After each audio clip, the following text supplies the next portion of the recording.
KPSC ಮರುಪರೀಕ್ಷೆಗೆ ಈಗ ಜೋರಾಗ್ತಾ ಇದೆ ಕೂಗು. ಮರುಪರೀಕ್ಷೆ ಮಾಡಲೇಬೇಕು ಅಂತ ಎರಡೆರಡು ಬಾರಿ ಪರೀಕ್ಷೆ ನಡೆಸಿದ್ರೂ ಕೂಡ ಬರೀ ಲೋಪದೋಷಗಳೇ ಕಾಣಿಸ್ತಾ ಇದೆ. ಹಾಗಾಗಿ ಕೋರ್ಟ್ ಮೆಟ್ಟಿಲೇರ್ತಾ ಇದ್ದಾರೆ ಅಭ್ಯರ್ಥಿಗಳು. ಲಾಸ್ಟ್ ಇಯರ್ ಆಗಸ್ಟ್ನಲ್ಲಿ 50ಕ್ಕೂ ಹೆಚ್ಚು ಪ್ರಶ್ನೆ ಪತ್ರಿಕೆಗಳಲ್ಲಿ ಫುಲ್ಲು ತಪ್ಪು ಅಂದರೆ ಬರೀ ತಪ್ಪು ಇತ್ತು. ಸತತ ಹೋರಾಟ ಮಾಡಿದ ಮೇಲೆ ಡಿಸೆಂಬರ್ನಲ್ಲಿ ಮರುಪರೀಕ್ಷೆ ಮಾಡಲಾಗುತ್ತೆ. ಆದರೆ ಮತ್ತೆ ಅದೇ ರಿಪೀಟು. 59 ಪ್ರಶ್ನೆಗಳು ತಪ್ಪಾಗಿ ನಮೂದಾಯಿತು. ಅದಕ್ಕೀಗ ಮತ್ತೆ ಸೆಕೆಂಡ್ ಟೈಮ್ ಆಗ್ರಹಿಸ್ತಾ ಇದ್ದಾರೆ ಪರೀಕ್ಷಾರ್ಥಿಗಳು, ಮತ್ತೊಮ್ಮೆ ಪರೀಕ್ಷೆ ನಡೆಸಬೇಕು ಅಂತ. ಆದರೆ ಸರ್ಕಾರ ಮಾತ್ರ ಈ ಬಗ್ಗೆ ತಲೆನೇ ಕೆಡಿಸ್ಕೊಂತ ಇಲ್ಲ.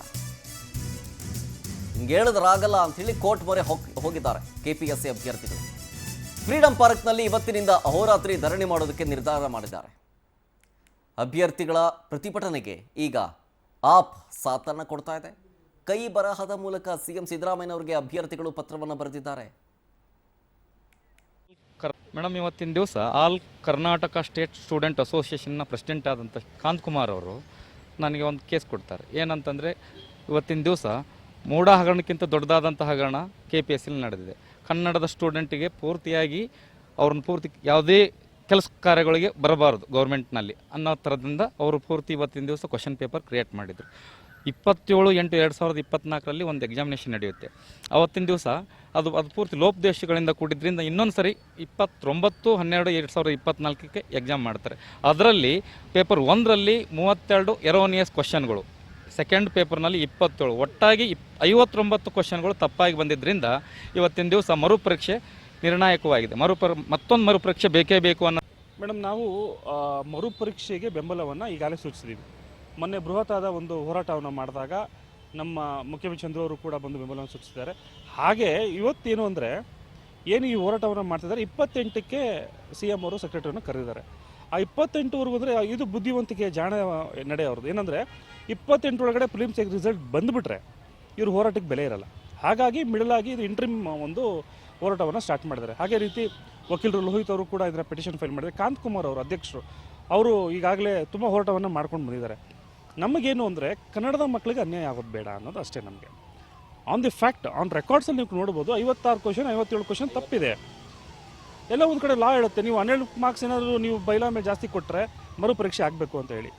ಇದು ಮರುಪರೀಕ್ಷೆ ಆದರೆ 2024ರಲ್ಲಿ ಗೆಜೆಟೆಡ್ ಪ್ರೊಬೇಷನರಿ ಪರೀಕ್ಷೆಗಳಿಗೆ ಪರೀಕ್ಷೆಯನ್ನು ನಡೆಸಿರ್ತಾರೆ.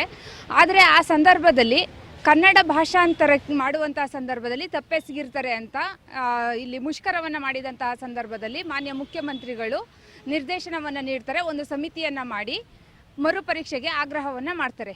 ಆದರೆ ಮತ್ತೆ ಡಿಸೆಂಬರ್ 29ಕ್ಕೆ ಅದೇ ಮರುಪರೀಕ್ಷೆಯನ್ನು ಎಸಗಲಾಗುತ್ತೆ. ಆದರೆ ಪುನಃ ಅದಕ್ಕಿಂತಲೂ ಹೆಚ್ಚಿನ ತಪ್ಪುಗಳನ್ನು ಇಂಗ್ಲೀಷ್ನಲ್ಲಿ ಪ್ರಶ್ನೆಯನ್ನು ತಯಾರು ಮಾಡಿ ಕನ್ನಡಕ್ಕೆ ಭಾಷಾಂತರವನ್ನು ಮಾಡುವಂತಹ ಸಂದರ್ಭದಲ್ಲಿ 79ಕ್ಕೂ ಹೆಚ್ಚು ಪ್ರಶ್ನೆಗಳು ತಪ್ಪು ಕಂಡುಬಂದಿರುತ್ತೆ. ಆದರೂ ಸಹ ಇಲ್ಲಿ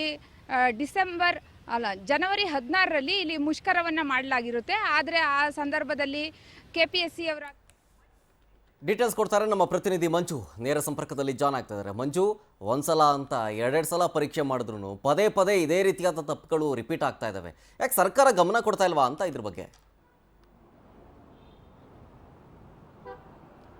ಶರತ್, ಹೌದು, ನಿಜಕ್ಕೂ ಕೂಡ ಇದು ವಿಪರ್ಯಾಸ. ಸರ್ಕಾರಕ್ಕೆ ನಾಚಿಕೆ ಆಗಬೇಕು. ಯಾಕಂದರೆ KPSC ಮರುಪರೀಕ್ಷೆಗೆ ಮತ್ತೆ ಆಗ್ರಹದ ಕೂಗು ಹೆಚ್ಚಾಗಿರುವಂಥದ್ದು. ಯಾಕಂದರೆ ಇದು ಒನ್ ಟೈಮ್ ಅಲ್ಲ. ಯಾಕಂದರೆ ಈ ಹಿಂದೆ ಕೂಡ ಆಗಸ್ಟಲ್ಲಿ ಆ ಸ್ಪರ್ಧಾತ್ಮಕ ಪರೀಕ್ಷೆಗಳಿಗೆ ಬರಬೇಕು ಅಂದರೆ ವಿದ್ಯಾರ್ಥಿಗಳು ತುಂಬ ಕಷ್ಟಪಟ್ಟು ಓದಿರ್ತಾರೆ. ಸೊ ಅಂತಹ ಸಮಯದಲ್ಲಿ ಅಂತಹ ವಿದ್ಯಾರ್ಥಿಗಳಿಗೆ ಆ ಪ್ರಶ್ನೆ ಪತ್ರಿಕೆಯಲ್ಲಿ ಲೋಪದೋಷಗಳು ಕಂಡು ಬಂದಿರ್ತವೆ. ಸೊ ಹಾಗಾಗಿ ಆ ವಿದ್ಯಾರ್ಥಿಗಳು ಕೋರ್ಟ್ ಮೆಟ್ಟಿಲಿರ್ತಾರೆ. ಸೊ ಹೀಗಾಗಿ ಏನು ನಮಗೆ ಬಂದಂತಹ ಪ್ರಶ್ನೆ ಪತ್ರಿಕೆಗಳಲ್ಲೂ ಲೋಪದೋಷ ಆಗಿದೆ, ನಾವು ಓದಿದ್ವಿ, ನಮಗೆ ಸರಿಯಾಗಿ ಸಿಕ್ಕಿಲ್ಲ, ನಮಗೆ ಸರಿಯಾಗಿ ಬರೆಯೋಕ್ಕೆ ಆಗಿಲ್ಲ, ಅಧಿಕಾರಿಗಳ ಎಡವಟ್ಟಿಂದ ನಮಗೆ ಸರಿಯಾಗಿ ಆಗಿಲ್ಲ ಅಂತೇಳಿ ವಿದ್ಯಾರ್ಥಿಗಳು ಕೋರ್ಟ್ ಮೆಟ್ಟಿಲಿದ್ದು. ಸೊ ಹಾಗಾಗಿ ಮತ್ತೆ ಡಿಸೆಂಬರಲ್ಲೂ ಕೂಡ ಮತ್ತೆ ಮರುಪರೀಕ್ಷೆಯನ್ನು ಮಾಡಲಾಗಿತ್ತು. ಮರುಪರೀಕ್ಷೆಯಲ್ಲೂ ಕೂಡ ಮತ್ತೆ 59 ಪ್ರಶ್ನೆ ಪತ್ರಿಕೆಗಳಲ್ಲಿ ಲೋಪದೋಷಗಳು ಕಂಡು ಬಂದಿರುವಂಥದ್ದು. ಅಂದರೆ ಏನು KPSC ಪರೀಕ್ಷೆ ನಡೆಸುವಂತಹ ಸಂಬಂಧಪಟ್ಟಂತಹ ಅಧಿಕಾರಿಗಳೇನಿದ್ದಾರೆ ಅವರು ಮಾಡುವಂಥ ಕೆಲಸಗಳಲ್ಲಿ ಗಮನವಿಟ್ಟು ಮಾಡಬೇಕಾಯಿತು. ಸೊ ಅವ್ರು ಮಾಡುವಂತಹ ಆ ಕೆಲಸಗಳಲ್ಲಿ ಲೋಪದೋಷಗಳು ಕಂಡುಬಂದಿವೆ. ಸೊ ಅದರಿಂದ ಎಲ್ಲೋ ಒಂದು ಕಡೆ ವಿದ್ಯಾರ್ಥಿಗಳಿಗೆ ಅನ್ಯಾಯ ಆಗ್ತಾ ಇದೆ. ಒಂದಲ್ಲ ಅಂತೇಳಿ 2 ಬಾರಿ ಪದೇ ಈ ರೀತಿ ಆಗೋದ್ರಿಂದ ಮತ್ತೆ ಈಗ ಈ ರೀತಿ ಪದೇ ಈ ರೀತಿ ತಪ್ಪಾಗ್ತಿರೋದ್ರಿಂದ ಮತ್ತೆ ಫ್ರೀಡಂ ಪಾರ್ಕ್ನಲ್ಲಿ ಅವರು ಅಹೋರಾತ್ರಿ ಧರಣಿಗೆ ಮುಂದಾಗಿದ್ದಾರೆ. ಆದರೆ ಎಲ್ಲೋ ಒಂದು ಕಡೆ ಸರ್ಕಾರ ಯಾಕಿಷ್ಟು ನಿರ್ಲಕ್ಷ್ಯ ವಹಿಸ್ತಿದೆ? ಮೊದಲನೇ ಸಾರಿ ತಪ್ಪಾದ ಬಳಿಕವೇ ಎಚ್ಚೆತ್ಕೋಬೇಕಾಗಿತ್ತು, ಆದರೂ ಎಚ್ಚೆತ್ಕೊಂಡಿಲ್ಲ. ಸೊ ಹೀಗಾಗಿ 2ನೇ ಬಾರಿಗೆ ತಪ್ಪಾಗಿದೆ. 2ನೇ ಬಾರಿ ತಪ್ಪಾದರೂ ಕೂಡ ಸರ್ಕಾರ ನಿಮ್ಮ ಏನು ಸಮಸ್ಯೆ ಇದೆ ಆಯಿತು ನಾವು ಆದಷ್ಟು ಬೇಗ ಆ ಸಮಸ್ಯೆಯನ್ನು ಬಗೆಹರಿಸ್ತೀವಿ ಅಂತೇಳಿ ಸರ್ಕಾರ ಮುಂದೆ ಬರ್ತಾ ಇಲ್ಲ. ಸೊ ಹೀಗಾಗಿ ಅಹೋರಾತ್ರಿ ಧರಣಿಗೆ ವಿದ್ಯಾರ್ಥಿಗಳು ಪ್ರತಿಭಟನೆಗೆ ಮುಂದಾಗಿದ್ದಾರೆ. ಸೊ ಇದಕ್ಕೆ ಒಂದಿಷ್ಟು ಕೆಲವು ಆಮ್ ಆದ್ಮಿ ಪಾರ್ಟಿಯವರು ಕೂಡ ಮುಂದೆ ಬಂದಿರೋದು ಸಾಥ್ ನೀಡೋದಕ್ಕೆ. ಆದರೆ ಎಲ್ಲೋ ಒಂದು ಕಡೆ ಎಷ್ಟು ಕಷ್ಟಪಟ್ಟು ವಿದ್ಯಾರ್ಥಿಗಳು ಇಂತಹ ಸ್ಪರ್ಧಾತ್ಮಕ ಪರೀಕ್ಷೆಗಳಿಗೆ ಓದಿರ್ತಾರೆ. ಸೊ ಇಂಥವ್ರಿಗೆ ಯಾವುದೇ ಅನ್ಯಾಯ ಆಗಬಾರ್ದು, ಪರೀಕ್ಷೆ ನಡೆಯುವ ಸಮಯದಲ್ಲಿ ಯಾವುದೇ ಲೋಪದೋಷಗಳು ಆಗಬಾರ್ದು ಅಂತೇಳಿ ಮುಂಜಾಗ್ರತೆ ವಹಿಸಬೇಕಾಗಿತ್ತು. ಸೊ ಈ ಅಧಿಕಾರಿಗಳ ಎಡವಟ್ಟಿಂದ ಪದೇ ಈ ರೀತಿ ತಪ್ಪಾಗ್ತಿರೋದ್ರಿಂದ ಮತ್ತೆ ಇದೀಗ ಮರುಪರೀಕ್ಷೆ ಆಗಬೇಕು ಅಂತೇಳಿ ಮತ್ತೆ ಕೂಗು ಹೆಚ್ಚಾಗ್ತಿರುವಂಥದ್ದು. ಸೊ ಇನ್ನಾದರೂ ಸರ್ಕಾರ ಎಚ್ಚೆತ್ಕೊಂಡು ಯಾರೆಲ್ಲ ವಿದ್ಯಾರ್ಥಿಗಳು ಕಷ್ಟಪಟ್ಟು ಓದಿರ್ತಾರೆ ಇಂತಹ ಸ್ಪರ್ಧಾತ್ಮಕ ಪರೀಕ್ಷೆ ಬರೆಯುವಂಥ ವಿದ್ಯಾರ್ಥಿಗಳಿಗೆ ಸರಿಯಾದ ಯಾವುದೇ ಸಮಸ್ಯೆ ಆಗದಂತೆ ನಡೆದುಕೊಳ್ಳುತ್ತಾ ಅಂತೇಳಿ ಕಾದು ನೋಡಬೇಕಾಗಿದೆ. Sharath. Okay, thank you Manju ಡೀಟೇಲ್ಸ್ಗಾಗಿ.